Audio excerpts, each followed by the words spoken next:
Dresser une table est un véritable art de vivre qui se décline dans le moindre petit détail. Le soin apporté au dressage prouvera à vos invités l'attention que vous leur portez.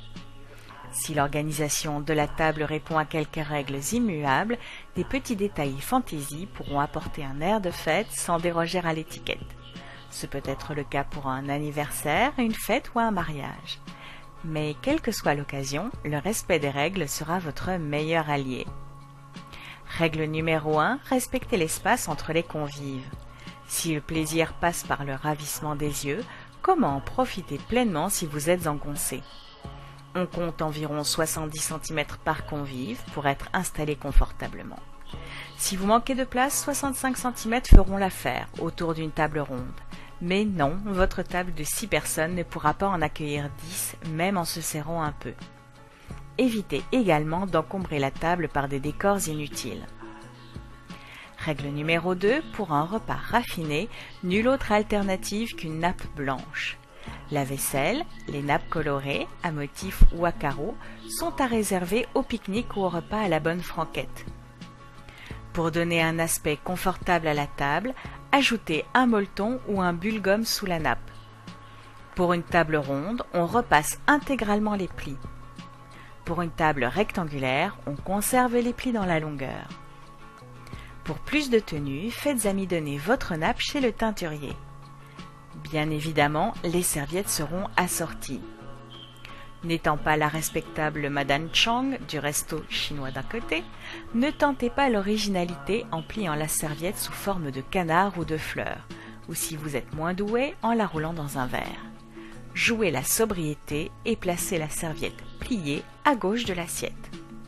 Pour un déjeuner, vous pouvez la placer dans l'assiette, en évitant toutefois les fioritures. Règle numéro 3, on placera l'assiette à 2 cm du bord de la table et suffisamment espacée pour que l'on mange à l'aise. On ne superpose pas plus de 3 assiettes, une assiette de présentation plus large et que l'on ne débarrasse pas entre les plats, l'assiette du plat principal et ensuite l'assiette à potage par exemple. Les entrées peuvent se servir dressées à l'assiette, mais pour les plats, les convives se serviront eux-mêmes, sauf si vous faites appel à un chef à domicile qui réalisera le dressage en cuisine. L'assiette à salade se place en haut à droite de la table et celle pour le pain en haut à gauche. Les petits pains individuels se serviront une fois installés à table. Prévoyez salière et poivrière en suffisance selon le nombre d'invités. Souvenez-vous, on ne se passe pas le sel directement, on le pose à portée de main.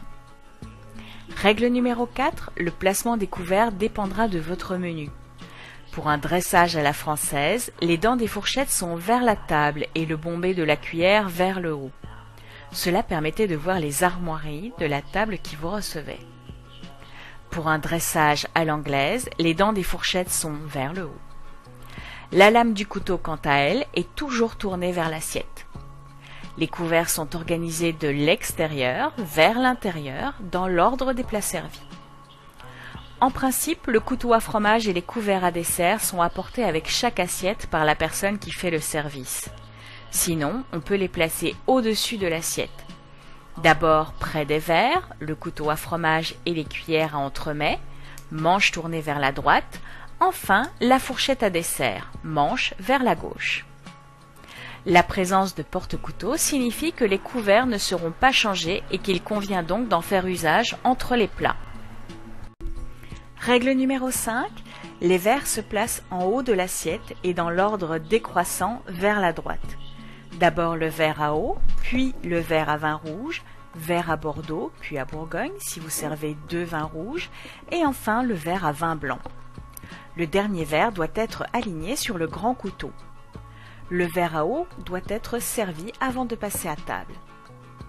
Si vous dînez au champagne, vous pouvez placer la flûte derrière les verres. Cependant, ne multipliez pas inutilement les verres et les vins.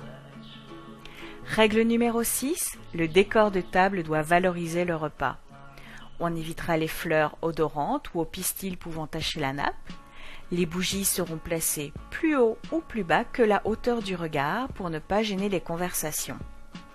Mieux vaut avoir moins de décor que trop qui gênerait les convives.